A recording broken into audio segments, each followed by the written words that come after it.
인간의 삶에는요, 부자가 되었던 가난한 사람이 되었던 나쁜 일이든 좋은 일이든 아니면은 기쁜 일이든 슬픈 일이든 거의 대부분의 수많은 사건들이 거의 대부분 많이 일어나게 되지요. 그런데 보통 사람들이 자기의 삶 속에 일어나는 상황 자체를 그대로 다 받아들이기가 쉽지 않다라는 거예요. 왜 나에게 이런 일이 일어날까? 나보다 못한 사람도 훨씬 많은데, 나보다 잘난 사람도 훨씬 많은데 왜 나에게는 이런 일이 일어날까? 기쁜 일도 받아들이기가 쉽지 않을 때도 있고 너무 슬픈 일도 받아들이기가 쉽지 않을 때도 있습니다. 그것은 내 인생만은 그래서는 안 된다는 내 마음의 탐심 때문에 그걸 받아들이지 못하는 이유가 하나가 될 수 있고요, 또 하나는 내 영혼은 내가 지킬 수 있다는 교만 때문에 그걸 받아들이지 못한다는 얘기입니다. 여러분, 우리의 인생 자체에 슬픈 일, 기쁜 일 일어날 수 있잖아요. 안 좋은 일, 좋은 일 일어날 수 있잖아요. 그런데 왜 나에게는 항상 좋은 일만 일어나야 되고 다른 사람에게는 나쁜 일이 일어나도 괜찮냐 그 말이에요. 나한테 나쁜 일이 일어날 수도 있다라는 거예요. 그런데 그것을 받아들이지 못한다는 거예요. 그것은 바로 내 인생에는 그것이 안 된다는 탐심이라든지 내 인생은 내가 지키는데 잘못된 일이 일어났다고 생각하는 교만 때문이라는 겁니다. 그러면 이런 교만과 이런 탐심이 언제 바뀌게 되는가? 그것은 내가 극단적인 어려움, 결핍, 고통을 직면했을 때 느끼게 되어야 돼요. 그때서 있는 그대로를 그냥 어쩔 수 없이 받아들이게 되어지게 됩니다. 일부에서도 말씀을 드렸습니다마는 92세 어르신이요, 바위돌 하나를 들겠다고요. 왜? 20대 청년이 그걸 들으니까 나도 들겠다고요. 근데 여러 번 시도를 하다가 안 돼요. 도저히 안 돼요. 그랬더니 나이가 먹어서 안 되는구나. 이전에 내가 20대는 거뜬히 들었었는데, 두 동으로 들었었는데, 다시 말하면 내 자신의 나를 보고 내가 포기하는 것과 똑같지요. 이런 면에서 봤을 때 예수님은 주로요, 제자들과 사람들에게 비유로 말씀을 하시곤 했어요. 그런데 비유의 내용이 굉장히 심플해요. 그렇지만 하나님의 나라에 대한 심오한 진리가 바로 그 비유 속에 담겨져 있었습니다. 오늘 본문의 말씀은 우리가 너무나도 잘 알고 있는 어리석은 부자에 대한 비유의 이야기입니다. 한 부자가 살았는데 크게 농사를 지었어요. 그에게 엄청난 소출이 거두어졌습니다. 오늘날로 말하면 대박 사건이 터진 것입니다. 그런데 그동안 애를 쓰고 힘을 쓰고 그 다음에 그 열매 가꾸기를 힘썼는데 그 보람을 거두게 된 거예요. 얼마나 흐뭇하겠어요. 혼자이겠습니까? 가족 모두가 너무나도 기뻤겠죠. 다만 사촌은 배가 아팠을 거예요. 왜? 자기보다도 저 집이 농사를 더 잘 됐다면이에요. 그런데 그렇게 소출을 많이 거둔 그 부자가요, 사람이 간사하듯이요, 그 소출이 늘어난 것으로만 만족하며 기뻐하지는 못하더라는 거예요. 이게 어떻게 처리를 해야 될까? 이 문제에 대한 걱정이 더 생기더라는 거예요. 그래서 17절 말씀을 보시면 이렇게 말합니다. 심중에 생각하기를 뭐라고 그랬죠? 내가 곡식 쌓아둘 곳이 없는데 어찌할꼬 그래요. 자, 여기서 내가 부자였다면, 여러분이 부자였다면 이 문제에 대한 해결책을 어떻게 생각했을까? 모르기는 몰라도 저 자신을 보면요, 이 부자처럼 똑같이 곡간을 크게 지었을 거예요. 그리고 모든 곡식을 거기다가 쌓아두었을 겁니다. 그리고 19절처럼 생각했을 거예요. 다 같이 읽습니다.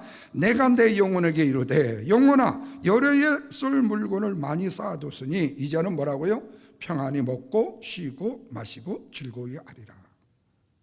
그렇다면 여러분, 이 부자의 행동에 대해서 어떻게 생각하시어요?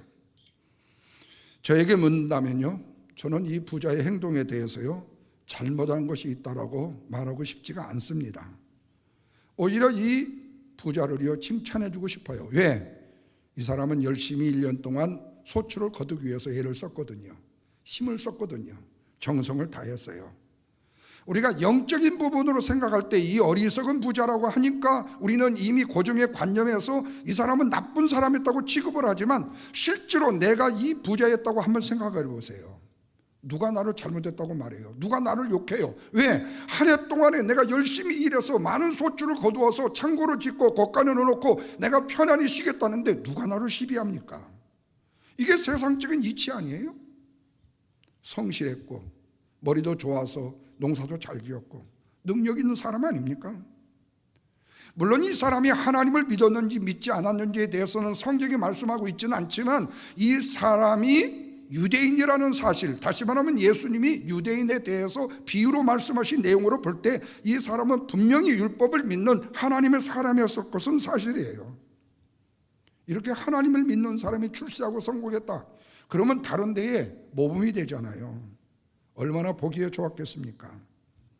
물론 이렇게 많은 재산을 거두었는데 성경 그 뒷부분에다가 이 사람은 가난한 자들에게 곡식의 반절을 나누어 주었느니라 이런 말씀이 있었으면 훨씬 더 좋았겠지요. 다만 그러나 그것이 없다고 해서 그 사람을 비난할 이유는 없다는 거예요. 왜? 내가 다시 말씀을 드리듯이 열심히 일해서 소출을 거두어서 쌓아둘 곳간이 없어 다시 지어가고 거기다 놓고 내가 편안히 살겠다는데 누가 내 인생에 대해서 시비를 할 수 있냐 그 말이에요. 뿐만 아니라 내 앞날도 대비해야 되지 않겠어요? 뭐 펜션은 못 들망정 앞으로 내가 노년이 됐을 때 잘 살기 위해서요. 뿐만 아니라 자식이 어르시다면요, 자식들이 스스로 독립할 수 있도록 하기 위해서 뭔가 미천이라도 대줘야 될 거 아니겠어요? 만약에 이것마저도 이기적인 행동이라고 매도를 한다면요, 이걸 비난한다면요, 이 세상에 비난받지 않을 사람도 한 사람도 없을 거예요. 어느 뭐로 봐도요, 이 부자는요 누구도 부러워할 만한 사람인 것이 분명해요. 그런데 문제는요, 하나님께서 이 부자에게 하신 말씀이에요. 20절입니다. 다 같이 한번 읽습니다. 어리석은 자여 오늘 밤에 내 영혼을 도로 찾으리니 그러면 네가 준비한 창고 곳간의 양식이 누구의 것이 되겠느냐라는 말씀이에요. 이 말씀만 없었으면 괜찮게 끝나는 인생이 되는데 이 말씀이 있어가지고 상당히 유감이에요. 물론 예수님께서요 이 부자를요 그렇다고 해서 아주 못된 사람이라고 악한 사람이라고 욕을 하신 적이 없어요. 비난하지 않았어요. 그러나 이 사람은 분명히 어리석은 사람이라고는 말씀을 하셨어요. 그런데 아까 이전에 제가 이 부자가 소출을 많이 거두어서 창고 곳간을 지어서 있었다는 것은 저도 똑같은 이치라고 그랬는데 이제 영적 신앙인의 입장에서 하나님이 내 영혼을 거둔다라는 말씀을 듣고 난 다음에 하나님의 말씀을 듣고 보니까 그 말씀이 옳은 것 같기도 해요. 왜? 이전에는 육적이었는데 지금은 영적으로 좀 정신을 차려 돌아오다 보니까요. 그런데 뭔가 좀 찝찝해요. 왜? 자기를 위해서 아무런 재산도 남기지 말아야 한다는 말처럼 이 말씀이 들릴 수 있기 때문에 자칫 잘못 오해하면요, 뿐만 아니라 이 비유의 말씀을 극단적으로 생각하면요, 하나님께서 인간의 죽음을 무기로 가지고 사람을 위협하는 것으로 이 말씀이 보여줄 수 있기 때문에. 그런데 이런 뉘앙스의 설교들 종종 들어보셨잖아요. 부흥 강사들이나 아니면 교회 헌금을 강조하다 보면요, 건축헌금 많이 안 냈다고 인색했다고요, 11조 제대로 안 내고 인색했다고요, 3년 후에 병이 걸려서 죽었다는 얘기들 종종 우리가 들을 수 있잖아요. 그런데 21절 보십시오. 다 같이 읽습니다. 자기를 위하여 재물을 쌓아두고 하나님께 대하여 부유하지 못한 자가 어리석은 자니라, 이와 같은 자니라고 말씀해요. 곳간을 더 크게 짓겠다는 부자의 생각이 결국에는 뭘로 인해서요 어리석음이 돼요? 하나님께 부유하지 못한 것으로 인하여 어리석음이 된다라고 말씀하고 있는 거예요. 다시 말하면 이 부자의 어리석음이 하나님을 아는데, 하나님을 힘쓰는데, 하나님의 영광을 위하는 일들에 부족했기 때문에, 부유하지 못했기 때문에 어리석었다고 말씀하고 있어요. 그렇다면 보십시오. 오늘 밤에 내 영혼을 찾는다라는 20절 말씀하고요, 21절에 하나님 앞에 부유하지 못한 것이 어리석었다라는 이 두 가지의 사건을 한번 비교해 볼 때요, 우리한테 뭔가 좀 아까도 말씀드렸듯이 찝찝하고 불편한 것이 느껴져요. 왜? 21절 말씀은요, 세상의 삶의 원리가 대립이 되잖아요. 세상의 원리는 이렇게 살면 안 돼요. 그러니까 세상을 살아가는 삶의 원리와는 대조가 돼요. 왜? 사람이 자기를 위해서 재물을 쌓아두는 것은 세상적인 기본적 원리예요. 아니, 당신 노후의 보장도 지금 준비 안 해놓고 그렇게 살아? 그러다가 나중에 노후에 어떻게 되려고 그래? 나는 지금 노후에 앞으로 60 이후에 은퇴하고 평생을 살 수 있는 재산 다 모아놨어. 여러분, 그건 우리의 기본적인 원리예요. 그거 준비 안 됐다고 하면 다른 사람한테 욕먹을 수 있어요. 준비된 사람이 부러움을 받을 수 있다는 말이에요. 재물을 세상에 쌓아두고 내가 앞으로 살겠다는 거 기본 원리라는 거예요.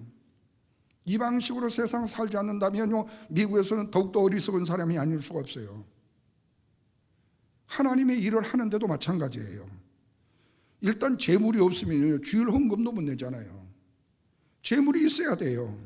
그런데 오늘 본문의 말씀의 비유는요, 재물을 쌓아두는다는 것과 하나님께 부유하지 못했다라는 말씀이 뭐를 이루고 있는 거죠? 대립을 이루고 있다는 거예요.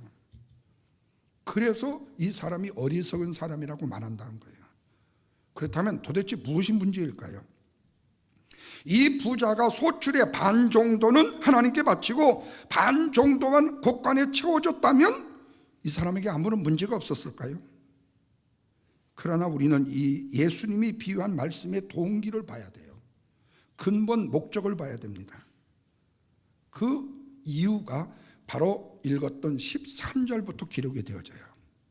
어떤 사람이 예수님 앞에요, 형제간의 유산 상속에 대해서 상담을 합니다. 그래서 13절 말씀을 보시면 이 사람의 집에 형제들 간에요, 유산 상속 문제로 인해서 굉장히 다툼이 있었던 것 같아요. 그런데 지금이나 옛날이나 형제 재산 상속은 물론이고요, 아버지가 돌아가시게 되면요, 엄마와 자식들 간에도 형제 상속이 있어요. 그래서 할 수만 있다면요, 재산에 대한 문제는요, 유언장을 확실히 남겨가지고 형제들끼리 싸움이 없도록 해줘야 되고, 그 다음에 그 유산 상속에 대한 문제는 절대로 돌아가시기 전에 해주면 안 돼요. 그러면 나중에 부모는 분명히 뭐가 되죠? 똘루미가 돼요. 다시 말하면 버림받은 부모가 될 가능성이 높아요. 왜? 아무리 부모님의 은혜를 안다는 자식도요, 아들이라고 생각했을 때에 며느리가 조금 삐딱하면요, 성김받기 힘들고요, 아무리 딸이 좋아도요, 사유가 반대하면요, 못해요. 그래서 재산 상속은 반드시 돌아가신 후에 하도록 유언장을 남기라는 거예요. 그것이 적든 많든 하라는 거예요. 그래서 뭐 이번에도 코비 접종을 하시면서 이것까지 다 내놓고 가신 분들도 있다고 그러잖아요. 어쨌든요, 예민한 문제예요. 어머니와 자식이 싸운다니까요. 한국의 그 갑부집에 그런 일이 있었잖아요. 자, 그런데 예수님께서는요, 그 유산 상속의 문제에서 상담으로 하러 온 청년에게 뭐라고 말하는 거니? 내가 너의 세속적인 이해타산에 이 상속 문제의 재판관이 되라고 하느냐고 말씀을 하면서, 예수님이 그런 식으로 나한테 물어보지 마라. 나는 너에게 그런 식의 상담을 해줄 제비가 되는 사람이 아니면서 근본적이라고 말씀을 합니다. 그 말씀이 바로 15절이에요. 다 같이 읽어보십시오. 다 같이요. 삼가 모든 탐심을 버리라. 사람의 생명이 소유의 넉넉함에 있지 아니하니라. 그리고 난 다음에 앞에서 말씀을 드린 것 같이 어리석인 부자의 비유에 대해서 16절 이하에서 말씀을 쫙 하십니다. 그렇다면 여러분, 이 비유의 핵심이 어디에 있죠? 바로 15절에 있습니다. 사람의 생명이 소유에 넉넉한 데 있지 않다라는 말씀을 하시는 거예요. 다시 말하면 생명과 소유를 착각해가지고 혼돈하지 말라는 거예요. 생명과 소유는 엄연히 다르다는 거예요. 그런데 우리는 소유가 있으면 생명이 길리라고 생각해요. 소유가 없으면 생명이 짧으리라고 생각해요. 그러나 소유와 생명은 다르다는 거예요. 다시 말하면 이 말씀을 오해해가지고 소유가 없어도 괜찮다라고 생각하시면 안 돼요. 왜? 노년이 돼가지고 자주 굶으신다거나 돈이 없어갖고 병원도 가지 못하는 말 들으면요 안 되잖아요. 하루하루를 살아가려고 해도요 인류할 양식이 필요하잖아요. 우리의 가족이 함께 의탁하려면 의탁할 비안새는 집이라도 필요하잖아요. 사람이 아침 이슬만 먹고 살 수는 없고 하늘 구름만 바라보면서 그냥 꿀떡꿀떡 남기며 살 수는 없잖아요. 그러나 문제는 그거예요. 소유가 넉넉해야 행복할 수 있다는 고정의 관념이 문제라는 거예요. 내가 많은 것을 가지고 있으면 행복할 것이다. 저 사람 부자인데 얼마나 행복할까? 저 사람 굉장히 유산이 많은데 얼마나 행복할까? 그러니까 나중에 그분이 하시는 말씀이 속 모르는 소리 하지 마. 그런 얘기 듣는 거 아니겠어요? 여기서 우리는요 우리의 삶에 소유지향적인 삶으로 살아간다는 우리의 모습을 보게 된다는 거예요. 그렇다면 사람의 생명이 소유에 넉넉한 데 있지 않다라는 말씀이 무슨 뜻이냐고요. 현실적인 것과 비현실적인 부분을 나누게 보면 먼저 비현실적인 부분에서는요 마음에 들지 않아요. 왜? 무조건 믿고 따라야 될 급여매라고 생각할 필요가 없으니까. 그러나 만약에 이렇게 생각한다면 복음에 대한 엄청난 오해가 돼요. 왜? 복음은 우리를 골치 아프게 만들고 힘들게 만들고 어렵게 만들고 곤란하게 만드는 복음이 아니에요. 이 재물을 가지고 하나님 앞에 드려라 드리지 말라 이 문제로 말씀하게 힘들게 골치 아프게 말하는 게 아니에요. 오히려 무거운 짐을 가볍게 해줘요. 그렇다면 이 말씀이 비현실적인 것이 아니라 가장 현실적인 근본적인 말씀이라는 거예요. 왜? 적당한 결핍이라는 것은요 때로의 복이 되기 때문에 그래요. 여러분 어린아이들에게 용돈을 주고요 맛있는 걸 사줍니다. 그러면 어린아이가요 어느 때에 엄마 나 아이스크림 먹고 싶어. 그럴 때 엄마가 나 돈 없어. 그러면요 아이가 뭐라고 말하죠? 은행 가서 찾아 그래요. 은행에는 돈이 아예 자기 엄마한테 그냥 은행에서 돈을 주는 줄 알아. 은행에다가 엄마가 세이빙을 해야 돈을 얻을 수 있다는 걸 몰라. 왜? 돈이 없어 본 적이 없으니까. 돈이 얼마만큼 소중한 걸 모르니까. 그런데 나중에 엄마가 펑펑 울면서 이놈아 속 모르는 소리 하지 마라. 지금 엄마 통장에는 돈이 한 푼이 없거든. 그래서 은행을 가도 돈을 찾을 수가 없어. 그래서 내가 너가 먹고 싶은 아이스크림 못 사주는 거야 라고 하면서 엄마가 아이를 잡고 엉엉 울게 되면 어린아이라도 그래서 엄마 그러면 내가 커서 돈 많이 벌어서 엄마 돈 드릴게 이렇게 철이 들어요. 그렇지 않으면 그 이상은 철이 안 들어요. 다시 말하면 적당한 결핍이 바로 인생을 바로 전환시키는 계기가 되어줄 수 있다는 거예요. 뿐만 아니라요 적당한 결핍을 통해서요 베품을 배우게 되고 섬김을 배우게 되고 내 자신의 교만을 무너뜨리는 계기가 되어줄 수 있다는 거예요. 그래서 오늘 두 가지로 생각해 보려고 해요. 첫째는요 우리 사람은 하나님 앞에 지음을 받은 피조물이라는 거예요. 그러면 피조물은 우리의 인간이 태어날 때 뭘 가지고 태어났느냐? 아무것도 가지고 태어난 게 없어요. 그렇다면 결정적으로 요소는 뭐냐? 우리의 인간은 피조물이기 때문에 우리 인간이 소유할 수 있는 것은 아무것도 있다 없다? 없다. 이게 바로 선언이에요. 한마디로 말하면 우리의 인간은 하나님의 피조물이기 때문에 내가 소유할 수 있는 이유가 없던 거예요. 내 것으로 내가 가질 수 있는 일이 없다는 거예요. 또 이렇게 말하면 그러면 어떻게 살아요? 그 말씀을 드리는 거 아니에요. 탈무드에 보면요 사람이 태어날 때요 두 주먹을 불끈 쥐고 태어납니다. 이건 무엇으로 의미하냐면 내가 이 세상 것 다 취하리라. 다 취하리라. 이게 바로 인간의 태어날 때의 모습이에요. 근데 손에 아무것도 가진 게 없어요. 근데 나중에 세상을 떠나실 때는요 어떻게 하죠? 손을 쫙 펴고 돌아가셔요. 그런데 돌아가실 때 이걸 쥐고 이렇게 한다. 그러면 골치 아파요. 왜? 목사가 염할 때 이 손을 다 펴서 반듯하게 해드려야지 이렇게 해갖고 그냥 염을 하면 안 돼. 이걸 펴드려야 돼. 여러분 요즘에 미국에서는 비잉 어르잖아요. 그 시신 이렇게 하면서 마지막에 얼굴 보잖아요. 그 얼굴을요, 상한 얼굴도요, 연구 화장하는 분들이요, 얼굴을요 두드리고 거기다 뜨신 물을 넣고 모여서 양말을 해가지고 마사지를 해가지고요 얼굴을 부드럽고 최대한 평안하게 만드는 거예요. 바로 그 연구 화장에 그려서 힘들고 돈을 많이 버는 직업이에요. 그러듯이요 우리의 인간의 몸은요 쫙 펴줘야 돼요. 절대로 오므리면 안 돼요. 다시 말하면 우리가 가지고 가는 것이 아무것도 없어요. 근데 우리 6.25 사상 한국에서 장례식 치를 때요 손은 펴놓아요. 그리고 뭐라도 조금 노잣돈이라고 해갖고 그 세마포 주머니에다가요 노잣돈도 넣어드려요. 거기다가 또요 입을 벌려가지고 입에다가 쌀도 집어넣어요. 예. 그리고 또 하나는 뭐냐면요 우리 집 밖에 나가면 그건다고 그래서요 사자밥이라고 해가지고 집 입구에다가요 지푸라기 하나 놓고요 거기다가 무 생채로 썰은 거 허연 거 그래서 내가 안 먹어요 그거를. 예. 이게 아주 얼마나 그게 아주 그때 보가지고 거기다가요 밥 한 그릇 포싹 놓고 거기다가요 또 뭐 하나 파싹 넣어가지고 그게 사자밥이라는 거. 그게 저기 지옥으로 가는지 천국으로 가는지도 모르겠지만 가는 동안에 배고프지 않게 잡수라는 거예요. 노잣돈 쓰고요. 예. 그런데 여러분 우리 죽고 가는 사람이 가진 것이 없는 사람이 뭘 소유하고 가겠어요. 그래서 실제로요 세마포에는요 주머니가 없어요.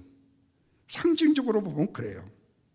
다시 말하면 인간은요 아무리 소유할 능력이 있다고 애를 쓰고 발버둥을 친다 할지라도요 소유할 수 없는 것이에요. 그런데 그 소유를 갖기 위해서 발버둥을 친다. 물론 그렇게 열심히 일하고 밤낮으로 수고하고 일하는 거 굉장히 우러러만 해요. 그런데 그럼에도 불구하고요 내한테 얻어지는 소득이 없어. 항상 그거에 부족하다고 발버둥을 쳐. 그러면 문제는 뭐죠? 내가 나의 씀씀이를 줄여야 되는 거예요. 그런데 내가 쓰기 위해서 내가 많이 벌어야 된다고 생각하는 사람은 소비를 위해서 일해야 되기 때문에 그거는 벽새가 황새 걸음을 가야 되는 인생이 되어지고 말아요. 그러면서 하는 얘기가 내가 얼마나 내 인생 힘들게 살아왔느냐고 그래요. 그래서 여러분 우리 젊은이들이요 처음 시작할 때요 절대로 부모한테 뭐 좀 받았다고 해가지고 뻑적지근하게 생활을 펼치지 말라는 거예요. 현재 내가 얻을 수 있는 소득에서부터 적게 시작하라는 거예요. 그래서 제가 한국에서 우리 청년들 결혼시킬 때요 늘 주장하는 그거 있어요. 그 당시만 해도 25인치 텔레비전이면요 겁나게 컸어요. 예. 절대로 큰 텔레비 사지 마라. 눈 베린다 오히려. 왜? 조그마한 월세방 전세방인데요 방 한 칸인데요 텔레비전이요 내 목자가 아니라 나오고 2m도 안 돼. 장롱 놓고 못 놓을까. 거기다 놓고 텔레비전 25인치 보면 뭐해. 오디오 전축을 또 사요. 냉장고는요 150mm도 충분한데 180mm짜리 사요. 그게 다 어디에 들어가요? 방 한 칸에 들어가요. 15자 방 한 칸에. 거기다가 또 장롱 자개장까지도 가져와요. 돈은 엄청나게 돼요. 근데 그거를 2번, 3번 이사하다 보면 다 부서져요. 절대로 그러지 마라. TV 조그마한 거 사고, 그 다음에 장롱 옷만 질 수 있는 거 사고, 그 다음에 조그만 냉장고 사도 된다. 그리고 너희들이 열심히 벌어서 나중에 집을 늘리고 방을 늘릴 때 그때 큰 거 사도 충분하다. 신혼 기분이 그거 아니잖아요. 신혼 기분 개뿔 무슨 소용이겠어요? 아무런 소용없어요. 나중에 애 놓고 보면요 들어갈 때 엄청 많아요. 그러니까 우리 자신이 먼저 내가 가지고 내가 벌 수 있는 소유가 적으면요 소비를 늘리면 안 돼요. 내가 우리 아들에게도 늘 하는 얘기였어요. 너는 목회자야. 너 절대로 소비를 늘리지 마라. 좀 번다고 늘리지 마라. 왜? 못 벌 대로 생각해 봐야 돼.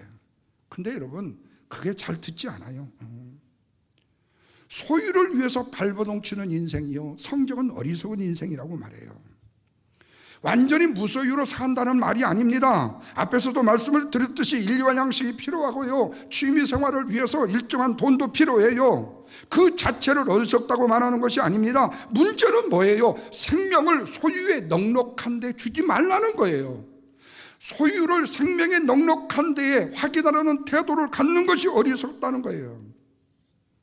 그래서 사람의 삶에서 안타까운 것은요, 인생의 삶을요, 소유의 삶의 방식으로 소진하며 살아간다는 사실이 너무 안타까운 거예요. 표면적으로 모두 다 왕자와 공주처럼 많은 것을 소유가 있는 것처럼 보여지는데 정말로 영적으로는, 생명으로는 너무 궁핍하고 가난하다는 거예요. 그래서 소유를 늘리는 경쟁에서 처질까 봐서 늘 불안하고 늘 힘들어하는 거예요. 저도 이제 한국을 떠난 지 20년이 넘었으니까요, 여러분들에 비교하면 세 발의 피지만 지금도 아마 한국 그러리라고 생각이 돼요. 부모들이 돈을 버는 제1순위로 사용하는 돈이 의식주가 아니에요. 1순위로 사용하는 돈이 자식들에 대한 학원비예요. 최소한도 하나의 유치원 학원을 다니려면요 100만 원이 든다고 그래요. 근데 아이들이 유치원 하나만 다니는 게 아니에요. 여자들은 피아노 학원 다니고요, 남자들은요 웅변학원 다니고요, 남녀 애들은요 다 영어 학원 다녀야 돼요. 그래서 하나의 학원으로만 끝나는 게 아니에요.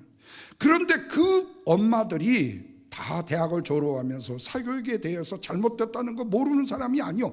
그런데 옆집에 영희도 다니고 철수도 다니는데 영철이 내 아들만 못 다니고 영순이 내 딸만 못 다니면 안 되는 거예요. 왜? 다른 애들 다 학원 가서 공부하고 있는데 내 애들만 텔레비전 목자 삼고 놀고 있으니 얼마나 속이 상해요. 그래서 울며 겨자 먹기로 어떻게든지 보내는 거예요. 여기서 우리가 깨닫는 거예요. 사람의 생명력을요 절대 가치로 보는, 요즘 말하는 신자유주의의 한 전형을 우리가 인생의 목표로 삼아서는 안 된다는 거죠.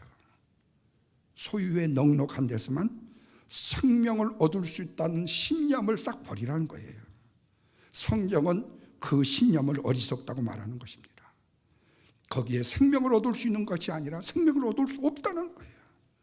물론 인생의 산전수전을 다 겪어보신 분들은 사람 산다는 게 별것이더냐 이런 식으로 그냥 삶의 토대를 단단하게 다지고 남다른 교양도 좀 쌓고 남에게 큰 잘못 저지르지 않고 살게 되어지면 되지 않느냐고 생각할 수 있다는 거예요. 그러나 나름대로 일리는 있지만, 그러나 신앙인은 이런 세상적 작동 원리에 우리의 인생을 맡겨서는 안 된다는 거죠.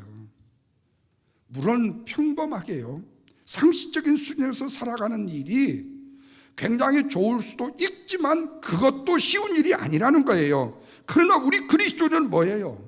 성경이 말씀하고 있는 건 뭐예요? 생명의 세계로 좀 더 깊이 들어가야 되지 않느냐 그 말이에요. 성경이 말씀하고 있는 생명을 얻는 길이 무엇인지는 최소한도 알고 가야 되지 않느냐는 거예요. 인생을 사는 목적과 내가 돈을 버는 목적과 내가 돈을 소유하는 목적이 어디에 있느냐 정도는 알아야 되지 않느냐는 거예요. 그로 인하여 일치된 삶 정도는 살아야 되지 않느냐는 거예요. 그래야만이 다른 사람의 아픔도 이해하게 되고 다른 사람도 내가 간용하여 품게 된다는 거예요. 우리 흔히 그러잖아요. 아, 나 배고파 죽겠네. 그러면요, 아, 밥 먹어. 아니, 누가 밥 먹을 줄 몰라? 아니, 밥 먹을 줄 몰라. 밥 사 먹으면 될 거 아니야. 돈이 없어. 돈이 없어 밥을 못 사 먹어. 배고프는데 무조건 밥 먹으래. 배고프다면 배고프냐? 알았어, 내가 밥 사줄게. 이렇게 나오면 얼마나 이해심이 좋아요. 그런데 밥 먹어. 배고프면.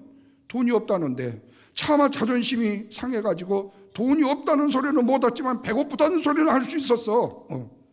그런데 배고픔을 알아본 사람은요 알아요. 그래서 여러분, 한국의 정주영 씨가 그 현대건설 현대에 그렇게 힘들고 어렵게 자신이 어려서 배고파 살아왔기 때문에 현대 직원들에게는요 아침에 출근해서도 식당에서 밥 먹을 수 있게 해줬고요, 점심도 먹게 해주었고요, 퇴근하면서도 회사에서 밥을 먹고 갈 사람들은 가라고 회사에 그 식당을 열어놓았다고 그랬잖아요. 왜? 인간에게 가장 서글픔은 배고픈 소름이기 때문에. 다시 말하면 내가 부족함이 없이 살았던 사람은요, 부족함을 모르는 사람은요, 감사가 없어요. 왜? 그것을 당연한 것으로 생각하기 때문에요. 그래서 나는 당연히 가져야 되고 나는 당연히 누려야 된다는 당연 세계에는요, 감사가 없는 삶이 되어져요. 나는 피조물이기 때문에 가져온 것이 하나도 없어요. 그런데 나는 이것을 누리며 살아야 된다고 생각하는 관념이 봐도 어리석음이고 도둑놈 심보자 말이죠. 그렇다고 그렇게 살지 말라는 것이 아니에요. 그러나 그것 때문에 너무 어리석은 인생으로 소유보다도 생명의 가치를 둬야 되는데 소유를 얻기 위해서도 힘쓰는 어리석은 자가 되지 말라는 거예요. 이걸 누릴 수 있다라는 사람, 이 결핍을 안다는 사실이 있을 때에 그 마음을 가질 때 사람에 대한 공감 능력이 세워지게 되어져요. 그래야만이 사람에 대한 이해가 되어지고 나는 성숙한 사람, 배려가 있는 사람, 섬김 있는 사람, 겸손한 사람으로 설 수가 있게 돼요.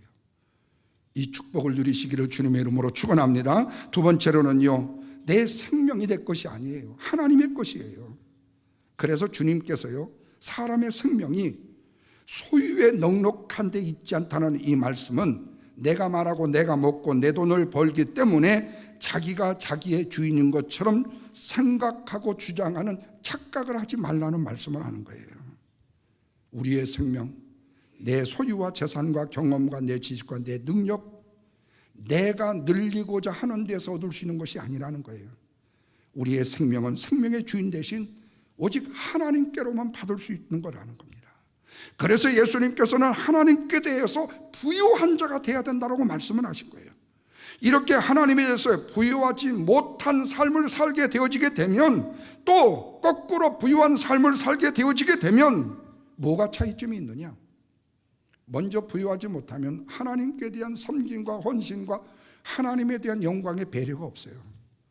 그러나 하나님에 대한 섬김과 헌신과 봉사와 겸손의 배려가 있고 예배가 있다라는 것은요, 그리고 공동체에 참여해서 하나님과 성도들과 깊은 관계 속에서 겸손의 헌신을 가질 수 있다는 것은요, 바로 하나님께 대한 부유한 삶을 살고 있다는 의미가 되어져요. 그러나 그것만으로 우리가 하나님 앞에 부유하다는 보장을 받는 것은 아니에요. 에릭 프롬이 말한 것처럼요, 소유냐 존재라는 관점에서 소유지향적인 삶이 아니라 존재지향적인 삶을 살아가는 것이다. 다시 말하면 생명의 주인이신 하나님의 관점으로 살아가야 된다. 그런데 오늘 본문의 이 부자는 자기의 영혼의 주인이 누구이고 자기의 생명을 어떻게 관리해야 되는지에 대해서 알았어요, 몰랐어요? 몰랐다는 거예요. 영혼과 생명에 관한 그는 백치에 불과했다는 겁니다. 그리고 자기만을 위해서 재물을 쌓아둬야 되고 하나님께 부여치 못한 것이 바로 그에게 죄라면 죄고 어리석음이었다고 말씀합니다. 물론 물질이 우리의 삶을 살아가는데 아까 말씀을 드렸듯이 필수적인 요소가 되는과 동시에 수단이 되어줄 수 있는 것은 사실이에요. 그러나 만약 물질이 하나님과 상관이 없는 물질이 되어지게 되면 그 물질이 수단이 되고 인생의 목적이 되어지다 보면 우리의 인생 자체에 다른 것을 목적으로 삼는 거예요. 그래서 돈이 있으면 모든 게 다 된다라고 생각해요. 그러나 돈이 있어도 안 되는 게 많아요. 왜? 이건희 씨도 삼성의료원을 한국에서 가장 뛰어난 병원을 가지고 있어도 돌아가셨고요. 현대 아산병원 정주영 씨가 갖고 있어서요, 그 병원에서 돌아가셨어요.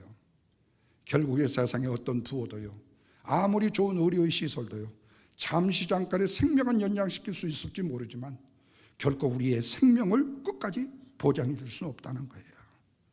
그런데 우리는 소유하면 우리는 평안할 것이다, 소유하면 우리는 영원할 것이라고 생각하는 거예요. 그런데 바로 이 소유를 내 자신의 존재 가치로 삼는 것 자체가 성경은 뭐라고 말하죠? 우상이라고 말하는 겁니다. 그래서 부자가 지금 창고 국관을 지어놓고 쌓아놓은 그 재산이 그의 삶을 지탱하는 우상이 되었던 것입니다. 그는 물질이나 생명을 유지하거나 연장을 시킬 수 있다고 생각을 했고 영혼의 평안과 즐거움을 보장해 줄 수 있다고 착각을 한 거죠. 이렇듯이 오늘날 세상에서는요, 우리의 인생의 삶의 물질 만능주의가 우리에게 팽배해 있기 때문에 그 위험성을 우리가 안고 지금 살아가고 있던 것이 사실이에요. 그러다 보니까 자칫 잘못하면요, 물질을 모든 가치의 척도로 삼는 가치관과 도착과 이기주의와 지나친 경쟁과 관계 파괴를 가져올 수 있는, 그래서 하나님의 상실, 하나님에 대한 버림과 쾌락주의로 살게 되어지게 된다는 거예요. 그래서 우리의 인생의 의존적, 물질의 의존적인 삶의 마지막에 도착지가 어디냐? 쾌락을 행복으로 혼돈하는 향락주의에 빠지고 만다는 겁니다. 그래서 우리가 여기서 꼭 기억해야 될 것이 있어요. 행복과 쾌락이라는 것은 비스무리하기는 해요. 그러나 가치관은 저로 다른 거예요. 행복이라는 것은 영속성을 가진 보람입니다. 삶의 창조적인 원동력이에요. 미래에 대한 희망이에요. 그러나 쾌락이라는 것은 일시적이고 감각적이고요, 정상적인 사고를 파괴시키는 인간 향락의 노예물로 삼는 사탄 마귀의 것이 되어진다는 거예요. 그래서 시편 기자는 그랬죠. 어리석은 자는 그 마음이 하나님에 이르기에 실패했다고요. 그 마음에 하나님이 없다라고 고백한다고요. 그래서 지혜로운 자와 어리석은 자의 차이는 뭐지요? 내 안에 하나님이 계시냐 안 계시냐는 거예요. 지혜로운 자는요, 자신의 실손 속에 임재하시는 하나님 때문에 자기 자신을 절대화시킬 수도 없고 자기가 가지고 있는 물질을 절대화시키지 못해요. 왜? 이미 내 마음의 왕좌를 하나님께 비워드리고 내어드리는 삶을 살기 때문에. 그런데 오늘 본문의 어리석은 자는 오늘과 내일의 삶을 위해서 내가 가진 것을 위해서 지금 자랑하면서 눕고 자고 즐기자고 얘기하는 거예요. 그래서 주님이 너희는 내일 일을 자랑하지 말라고 말씀하는 이유가 여기에 있습니다. 내일은 너의 소관이 아니고 내일은 하나님의 영역이기 때문에 내일 네 생명을 거두면요, 그래서 소출이 많다고 창고를 짓고 평안에 쉬고 먹고 즐기고 그리고 마시지 않은 것은 어리석은 일이라고 말씀하고 있는 겁니다. 사랑하는 여러분, 오늘이라는 시간은 저와 여러분에게 주어진 하나님의 선물입니다. 그러므로 오늘이라고 하는 하나님의 선물을요, 알차게 가치 있게 의미 있게 사용해야 된다는 거예요. 너무 바빠요, 너무 분주해요, 피곤해 죽겠어요, 너무 그러지 마시라고요. 왜요? 우리의 인생은 그렇게 사는 인생이 아니기 때문에 내가 타임 매니지먼트를 해야 되고요, 내가 내 생활의 매니지먼트를 내가 해야 돼요. 다른 사람이 나보고 아무리 바쁘다고 얘기를 해도요, 내 안에 평안을 누리고 살면 나는 평안한 거예요. 그러나 다른 사람이 아무리 한가하게 살도요, 그 사람이 마음의 평안을 누리고 살면서 타임 매니지먼트를 잘하고 살게 되어지게 되면요, 내 영혼이 평안해지는 거예요. 바로 오늘이라는 하나님의 선물을 바로 사용하고 있기 때문에 그래요. 또 하나가 뭐냐면 남의 칭찬에 너무 연연하지 말라는 거예요. 남의 칭찬에 굶주린 영혼이 되다 보면요, 그 인생은 넘어짐의 함정이 되어줄 수 있기 때문에 그렇습니다. 그렇다면 우리의 인생은 뭐죠? 너는 하나님을 바라라, 하나님의 인정과 칭찬만을 구하라고 말씀하고 있습니다. 바로 이것이 오늘 본문 일부 예배에서 말씀하는 설교의 제목처럼요, 인간의 보편적 죄악의 탐심을 멀리하는 비결이고요, 그리고 또한 2부에서 말씀하고 있는 제목, 내가 내 영혼을 할 수 있는, 내 영혼을 가장 편안하게 할 수 있는 가장 훌륭한 대담이요, 하나님 중심으로 살아가는 성공과 축복의 비결의 인생이 되어지기 때문입니다. 이 아름다운 삶을 살아드리는 저와 여러분이 삶 되기를 주님의 이름으로 부탁합니다. 기도하겠습니다. 하나님 아버지, 고맙습니다.